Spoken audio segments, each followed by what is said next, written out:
नमस्कार, हमारे चैनल में आपका स्वागत है। मैं हूं रामचंद्र मौर्य। साथियों, आपकी नज़र में बिहार बंद कैसा रहा? देखा होगा आपने तमाम वीडियो, फोटो, तमाम चैनलों पर। क्या बिहार बंद सफल रहा या फिर असफल रहा?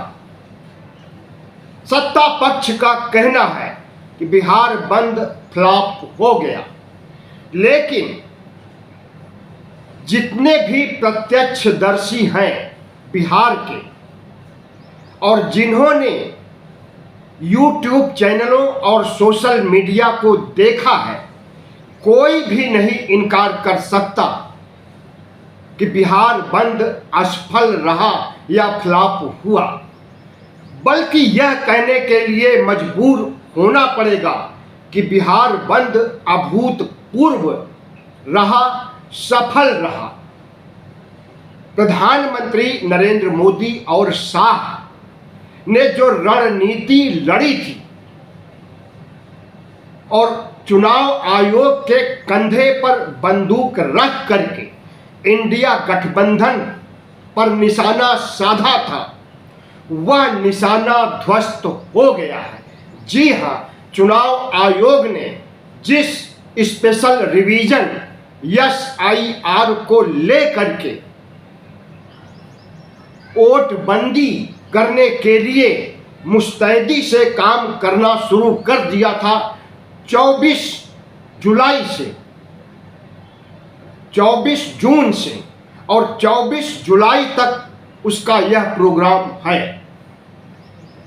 आज बिहार की जनता ने दिखा दिया कि वह चुनाव आयोग और भारतीय जनता पार्टी के उठकटवा बनने के फार्मूले के खिलाफ है।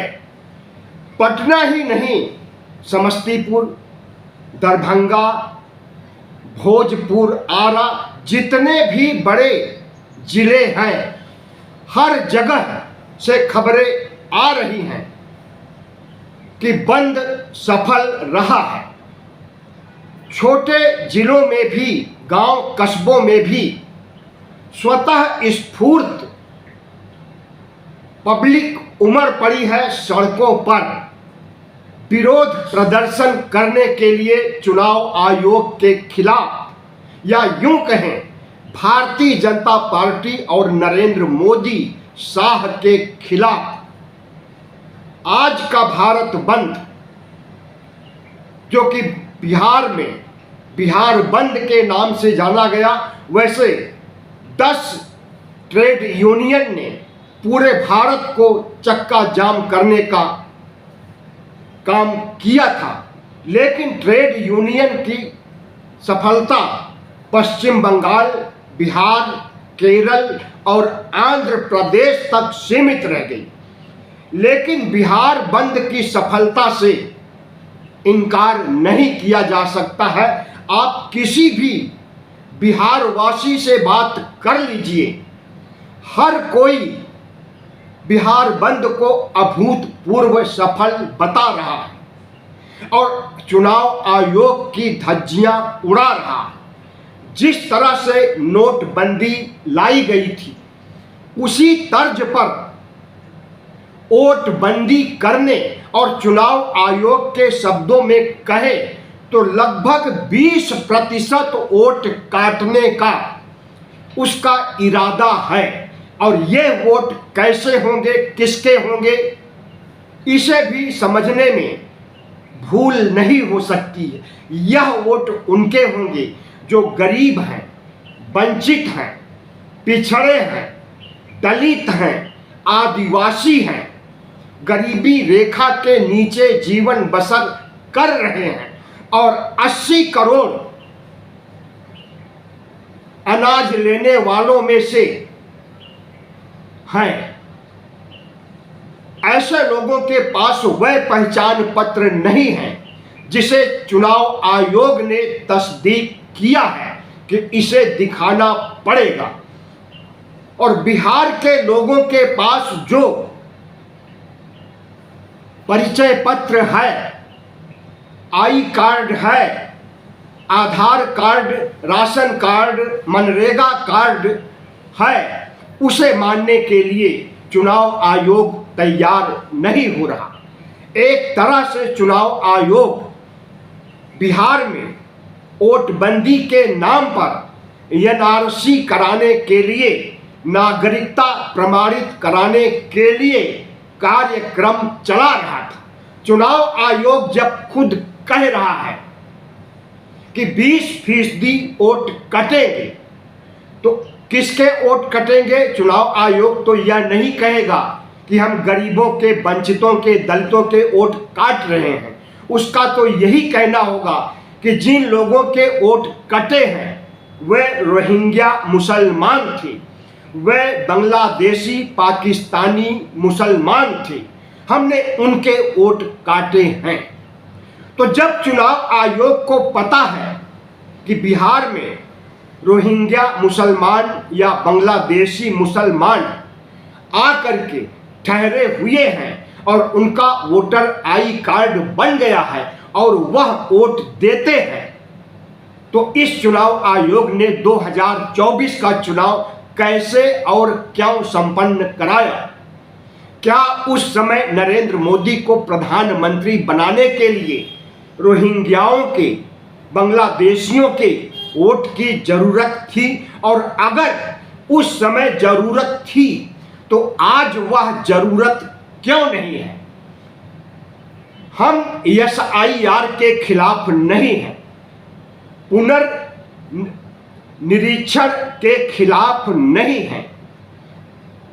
हम इस बात के खिलाफ हैं कि जल्दबाजी में जिस तरह से पुनरीक्षण किया जा रहा है, इससे बहुत से मतदाता वोट देने से वंचित हो जाएंगे। खास करके ओबीसी, एससी, एसटी और मुस्लिम समुदाय के लोग वोट नहीं दे सकेंगे, जो वोट देना उनका संवैधानिक अधिकार है। जिस वोट के लिए समानता एक गरीब वंचित से लेकर राष्ट्रपति और बड़े बड़े उद्योगपतियों तक है, सभी के वोट का वैल्यू एक होता है। वे गरीब वंचित अपने वोट अधिकार का उपयोग न कर सके, क्या इसके लिए एनआरसी जैसी स्थिति, नागरिकता प्रमाणित करने जैसी स्थिति उत्पन्न कर दी गई थी? और अगर कर दी गई थी तो क्या इसे इलेक्शन के बाद नहीं किया जा सकता था, या इलेक्शन के 6 महीने पहले, 1 साल पहले नहीं किया जा सकता था? जाहिर है कि चुनाव आयोग के पास कोई जवाब नहीं है। चुनाव आयोग प्रधानमंत्री नरेंद्र मोदी और शाह की निगरानी में काम करता है। चुनाव आयोग सत्ता की कठपुतली है, जी हां, रबर स्टाम्प है। जैसा नरेंद्र मोदी चाहेंगे वैसे ही अपने कठपुतली को, चाहे चुनाव आयोग हो, चाहे ईडी हो, चाहे सीबीआई हो, चाहे इनकम टैक्स हो या अन्य कोई एजेंसियां हों, सब नरेंद्र मोदी और शाह के इशारे पर काम करती हैं। संवैधानिक संस्थाओं को इतना जर्जर और कमजोर कर दिया है कि उन्हें नरेंद्र मोदी और शाह की बात माननी पड़ती है, और जब तक इनकी सत्ता रहेगी माननी पड़ेगी। तो जिस तरह से चुनाव आयोग ने अड़ियल रुख अपनाते हुए एसआईआर को ला करके बिहार के मतदाताओं को खफा किया है और उन्हें सड़कों पर उतरने के लिए मजबूर किया है, और आज वह दिन था जब पता चला कि बिहार के कितने मतदाता, कितने बिहार वासी नरेंद्र मोदी के खिलाफ हैं। सड़कों पर पब्लिक का हुजूम देख करके आपको ताजुब होगा। सिर्फ पटना, मुजफ्फरनगर, समस्तीपुर जैसे बड़े जिलों में नहीं, बल्कि छोटे जिलों में आरा, बलिया, छपरा और जहानाबाद, गया जैसे जिलों में भी स्वतः स्फूर्त पब्लिक सड़कों पर आ गई और नरेंद्र मोदी के खिलाफ, शाह और चुनाव आयोग के खिलाफ जब नारे लगाने लगी और राहुल गांधी जिंदाबाद, तेजस्वी यादव जिंदाबाद के नारे लगाने लगी, तो समझ लीजिए कि नरेंद्र मोदी सरकार ने SIR के बहाने, वोटबंदी कराने के बहाने अपने पैरों पर कुल्हाड़ी मार लिया है। और अब नवंबर में पता चलेगा कि भारतीय जनता पार्टी, जनता दल यू, लोक शक्ति, जनशक्ति पार्टी, जितनी भी पार्टियां NDA में हैं, उन्हें कितना खामियाजा भुगतना पड़ेगा वोटबंदी कराने का। लेकिन अभी चुनाव आयोग को सद्बुद्धि नहीं आई है। चुनाव आयोग ने कोई नीतिगत फैसला नहीं लिया है। वोटबंदी जो चल रही है 24 जून से चलेगी 24 जुलाई तक, उसे स्थगित करने या ठंडे बस्ते में डालने की कोई मंशा चुनाव आयोग ने जाहिर नहीं की है। लेकिन अभी विपक्ष के पास यह तो पहला ब्रह्मास्त्र था, और दूसरा ब्रह्मास्त्र है सुप्रीम कोर्ट। सुप्रीम कोर्ट में कल यानी 10 जुलाई को सुनवाई होने वाली है। कल सुनवाई संपन्न हो जाएगी, कल फैसला आ जाएगा। कुछ नहीं कहा जा सकता है। सुप्रीम कोर्ट बाल की खाल खींचता है, गहन विश्लेषण करता है, दोनों पक्षों की सुनता है और फिर विचार मंथन के बाद अपना फैसला देता है संविधान के मुताबिक। इसलिए न्यायिक प्रक्रिया में थोड़ा टाइम भी लग सकता है, लेकिन इतना जरूर है कि 24 जुलाई के पहले सुप्रीम कोर्ट का भी फैसला आ जाएगा।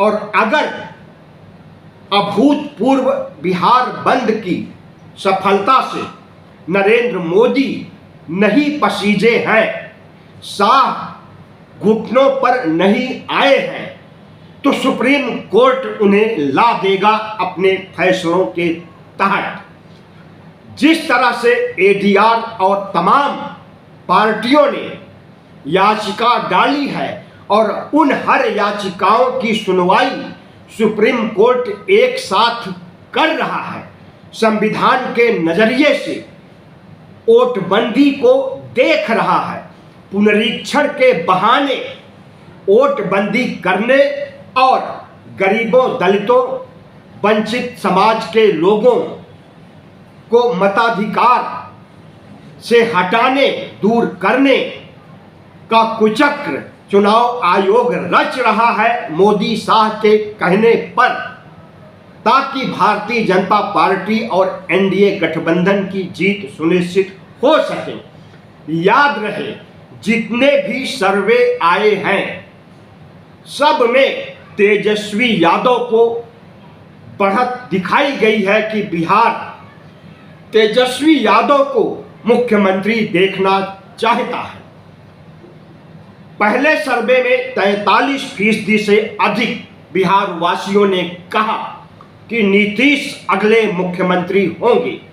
इस तरह से दूसरे आंकड़े में दूसरी बार जब वोटर का सर्वे होता है तो उसमें 41% पर तेजस्वी यादव आ जाते हैं, लेकिन नीतीश कुमार 15 और 14% पर अटके रह गए।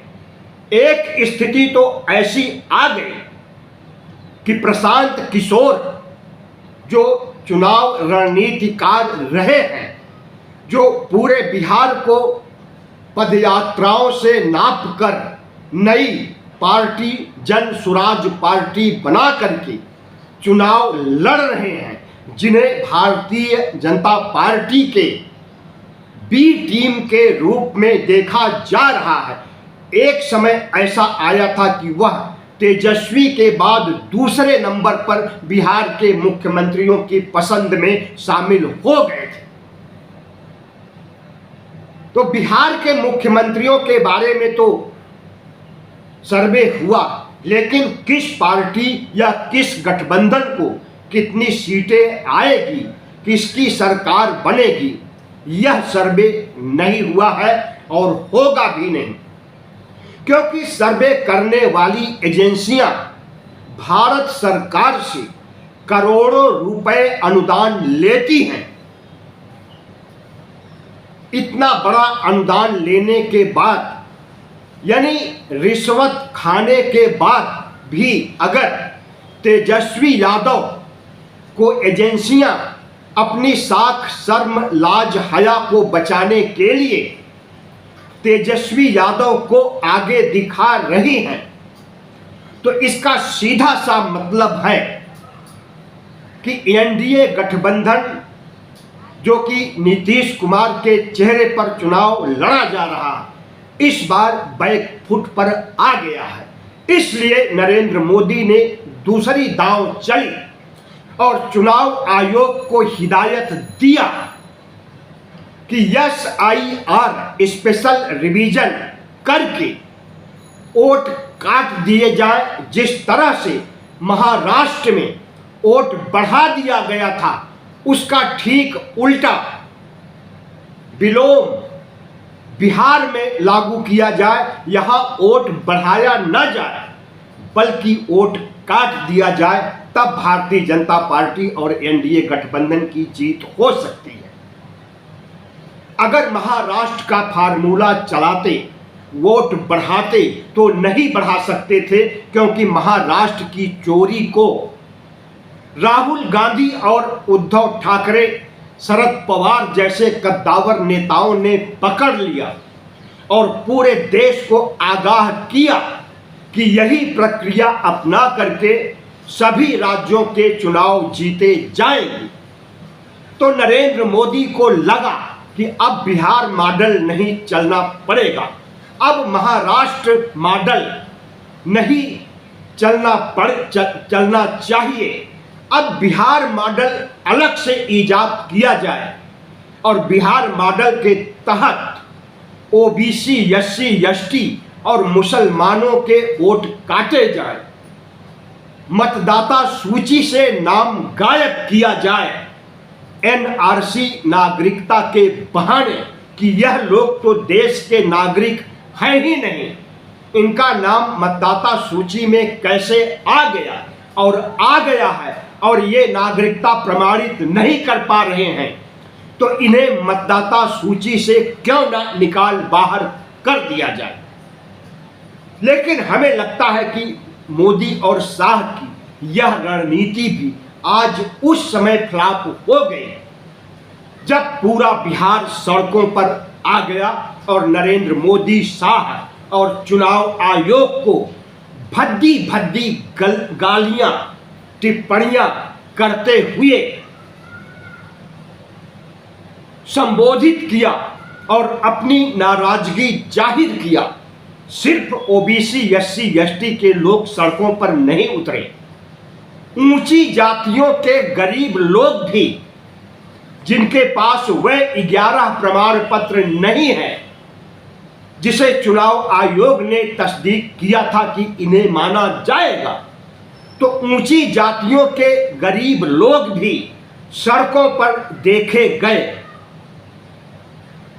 प्रधानमंत्री नरेंद्र मोदी शाह चाहते थे कि ऊंची जातियों के पास तो खेत है, वे पढ़े लिखे हैं, कम से कम हाई स्कूल पास हैं, उनके पास पासपोर्ट है, इसलिए वह अपनी नागरिकता प्रमाणित कर देंगे।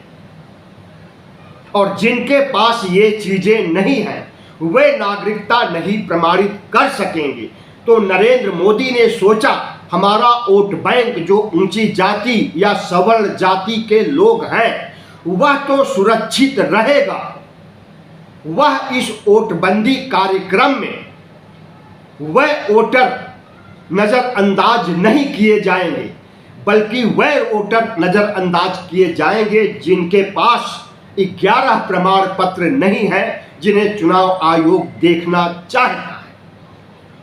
लेकिन जब आज ऊंची जातियों के लोग भी सड़कों पर आ गए और चुनाव आयोग के खिलाफ, बीजेपी के खिलाफ नारे लगाने लगे, मोदी शाह के खिलाफ गालियां, चुनाव आयोग के खिलाफ गालियां सुनाने लगे, तो इसका सीधा सा मतलब है कि नरेंद्र मोदी ने जिसे ब्रह्मास्त्र समझा था वही उनके लिए कुल्हाड़ी बन गया है और उन्होंने अपने पैरों पर कुल्हाड़ी मार ली। बहुत बहुत धन्यवाद। वीडियो अच्छा लगा हो तो सब्सक्राइब कीजिएगा, लाइक कीजिएगा और शेयर कीजिएगा।